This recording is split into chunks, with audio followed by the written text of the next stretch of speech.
Canada, especially the drive through Canada between Michigan and New York, is beautiful. Great. I mean, you see windmills, so there's a lot of farms, horses every once in a while, a lot of countryside, very few cities, big cities. And it was great until my 1996 blue Buick Riviera decided it was going to blow up its fucking transmission.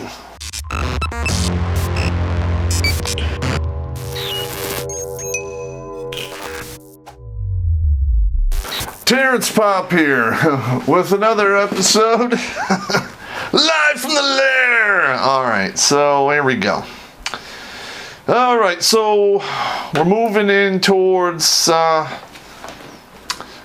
end of 2013, middle of 2013, when I finally, had to PCS to Utica, New York. But they originally had my orders cut for like May 10th or 15th or something, and I got them to push it back until like the 1st of September, because I basically said I got kids, young kids, and I want to hang out with them until the end of summer, until they start school. And the powers that be were like, okay, we can do that. They pushed it back, which was cool. And, my kids were fucking flipping out. There was a couple of behavioral flare-ups because they were still on the young side. I think they were 11 and 8, maybe 10 and 7, I don't know. Right around that range. They're still young, And, I had to explain the whole deal to them and reassure them. And, and I've always really been big on keeping my word. So I told them, 2 times a month, and I did everything within my power to make that happen.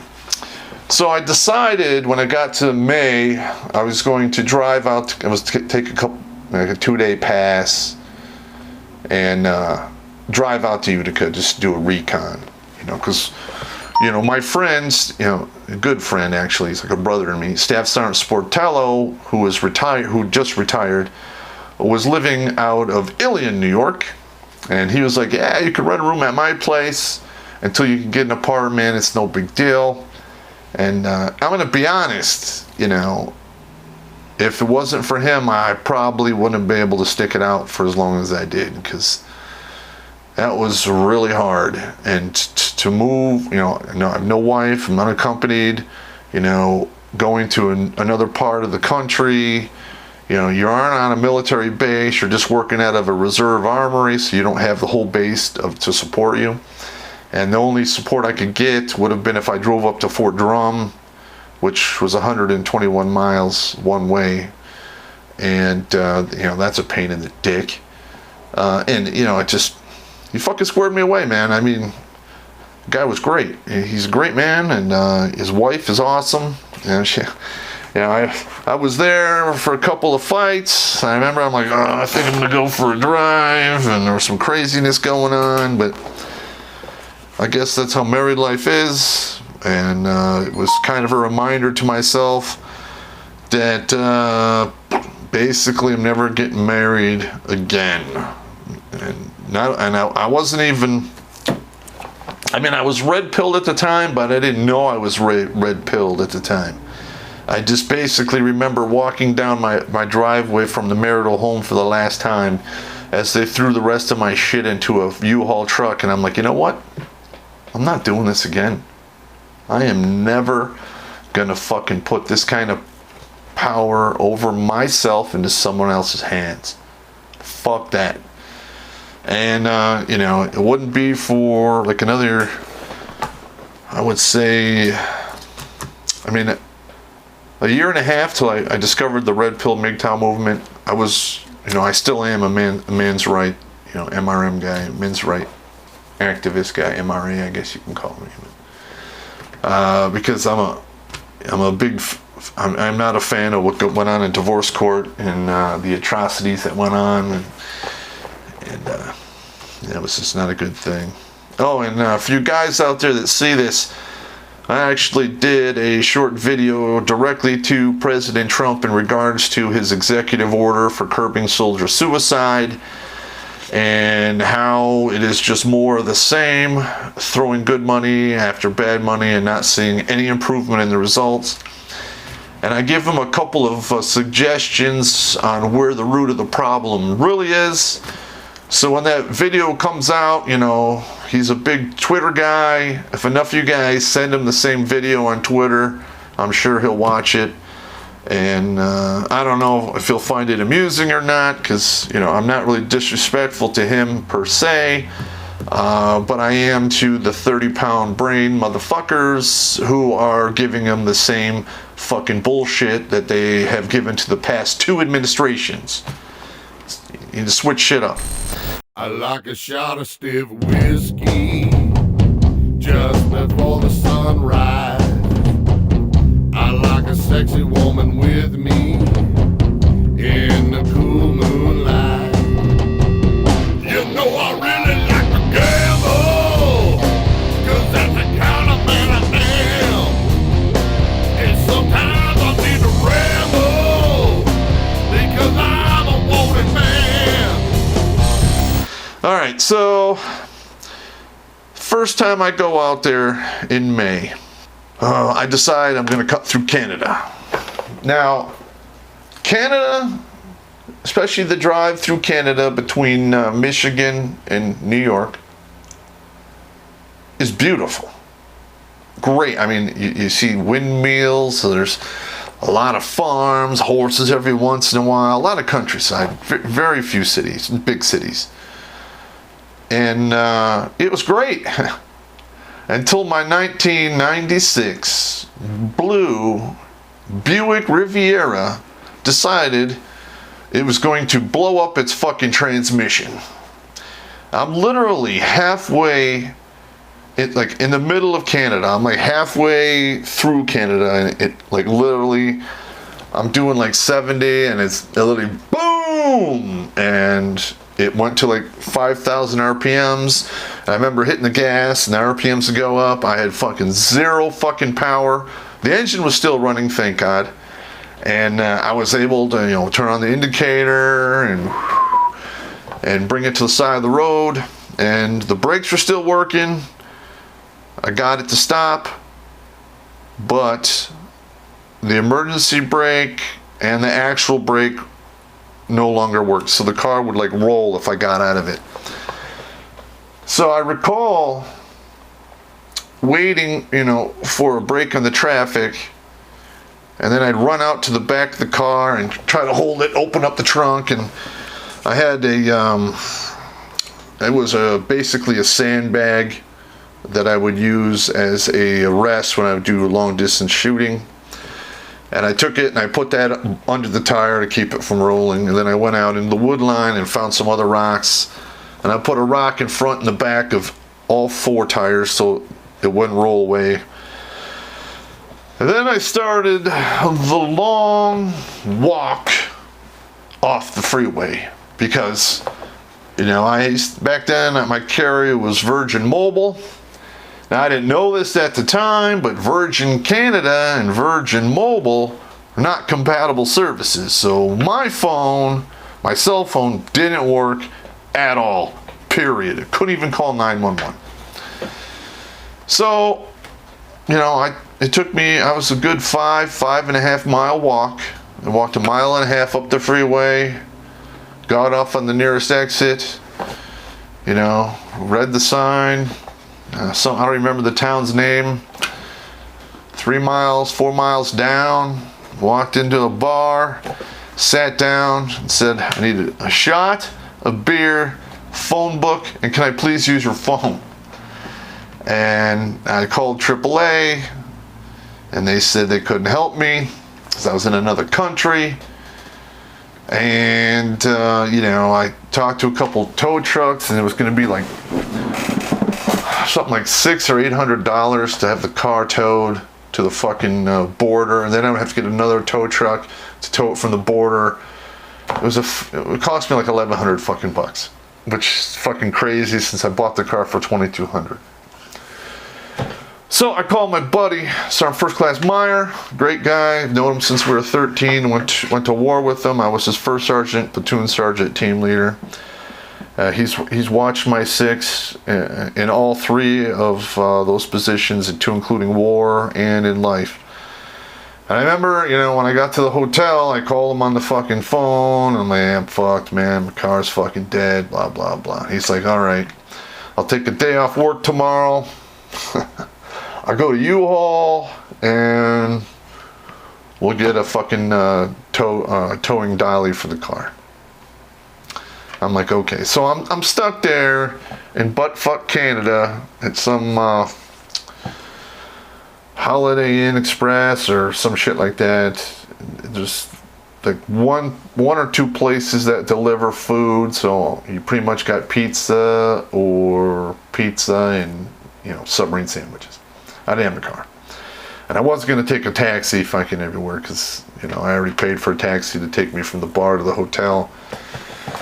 That was a fucking kick in the dick. It's a good thing that I travel with a lot of cash. I had like $300 or $400, $200 of in Canadian money, the other $200 in American money. And he shows up the next day. I had to contact another tow truck to take the car and basically push it up onto the towing dolly. That cost me another 50 fucking bucks.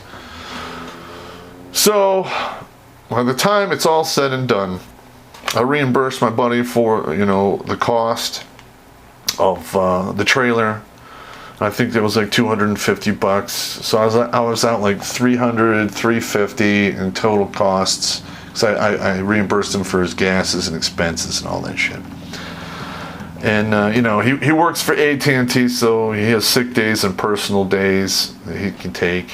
And it was an inconvenience, but circumstances prevailing had to be done.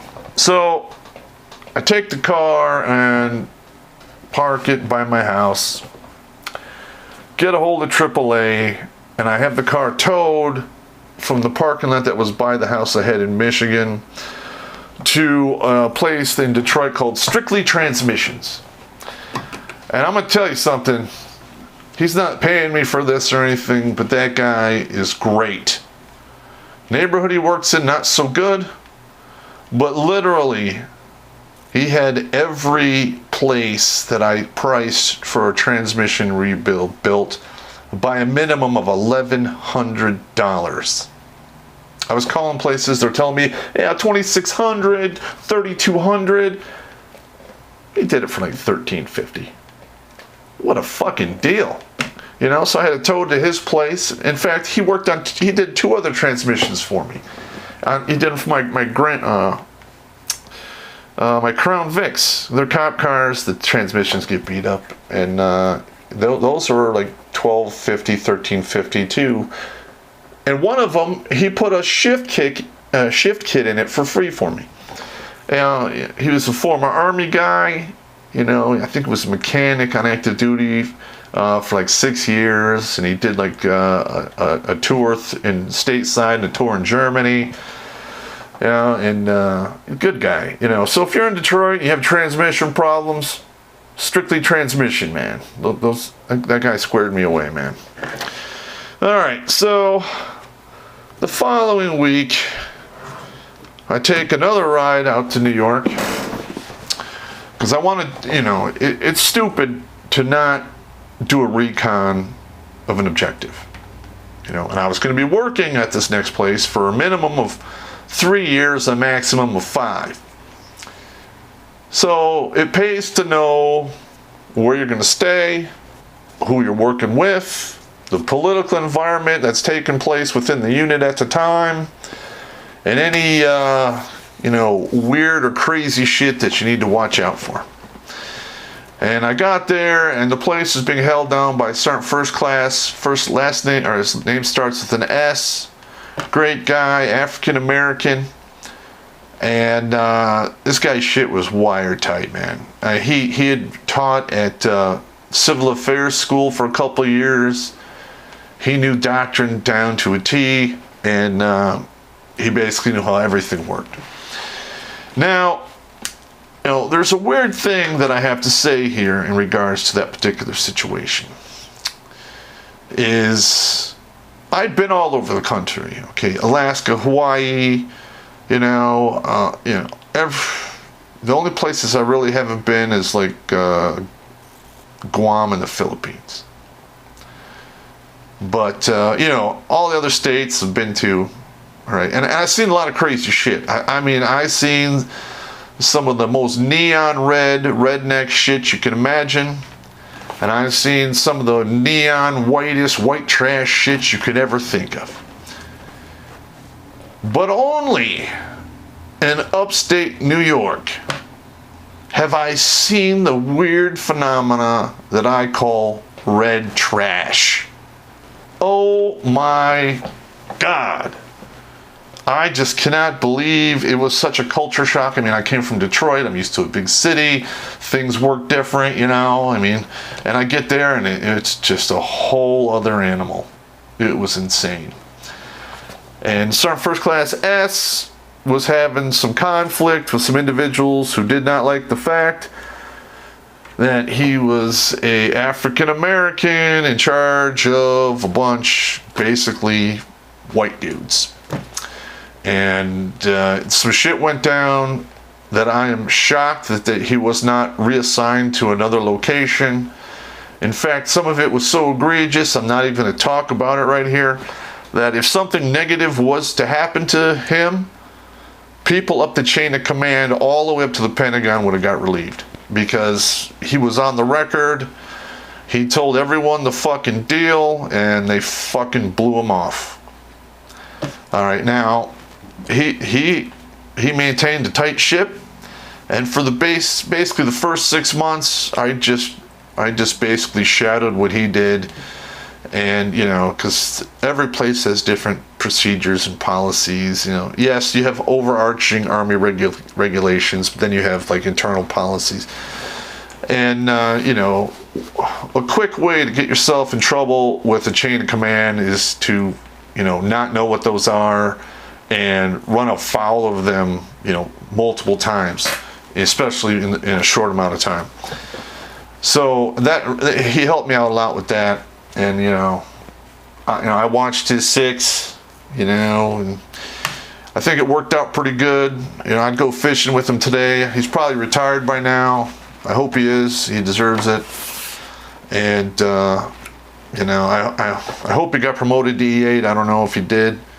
Again, that guy deserved to be a sergeant major. I mean, he was that good, truly. And I'm not bullshitting anyone here. All right. So talked about the. All right. So where I wound up staying when I was there is a city called Ilion, New York. You guys can look it up. All right. And I stayed with Staff Sergeant Sportello, rented a room out of his place for the first 10 months. And we were literally up the hill from the Remington factory that was there, that is moving now, I heard, because of the crazy political policies within New York. That the whole state apparently is a slave to New York City, which, in my opinion, is a situation that needs to stop. I believe New York City needs to be turned into a district and given its own, it can vote over itself and itself alone, but can't influence the rest of the state, because there's some liberal fucking retards that think everything is free and everyone should be fucking taxed into the poorhouse, and only the billionaires should give up everything they own, despite the fact that they work their asses off for what they have. Most of them. And I'm not saying they did so being nice guys, and I'm not saying they did so fully legally. I'm just saying they did it. That's all. So you guys can slam me in the comments if you want. I don't give a shit. And another thing I had to adjust to, for 10 years prior to this, in and around Detroit, never really saw that much snow. Maybe you get 6 inches here or there. Maybe a freezing rain now and again. But it was nothing crazy. You know, they were getting 36 inches in a night. You know, it's fucking nuts. And, you know, half the time, they'd get 36 inches of snow, and I'd still have to go to work in the morning. What the fuck? You know, there was a couple times where the streets weren't plowed. I was, you know, the Riviera got cut through the snow pretty good, but the cop car, nah, forget about it. It's not going to happen. And I would play this silly game. I had both my cars up there, so I would drive one to and from the reserve unit, and I would park one in the reserve unit parking lot, and then I would move it every few days and take the snow off of it to make it look like it was being used. And, you know, I'd get a talking to, like, yeah, it's not a storage lot, you can't keep your fucking car here, blah, blah, blah. And I'm like, oh, yeah, sure. Yeah, and I would just move the car, and, you know, the guy who's in charge of the reserve unit, who lived upstairs, I used to call him Lex Luthor, a bald white guy, he's great, the guy's hilarious, you know, and a lot of people, you know, didn't have, you know, anything good to say about the guy, but, you know, he always gave me the benefit of the doubt, never towed my car, and, you know, I can't really say anything bad about the guy. You know, he worked his fucking ass off, and I hope his career moves forward, you know, unabated. All right, so I mean that's the beginnings of the whole PCS move and shit. I'm gonna go into further detail down the road in regards to, you know, some shit that happened, you know, with the local city and, you know, the police and stuff like that. But what are you gonna do? All right, I'll talk to you later. I'm a cowboy.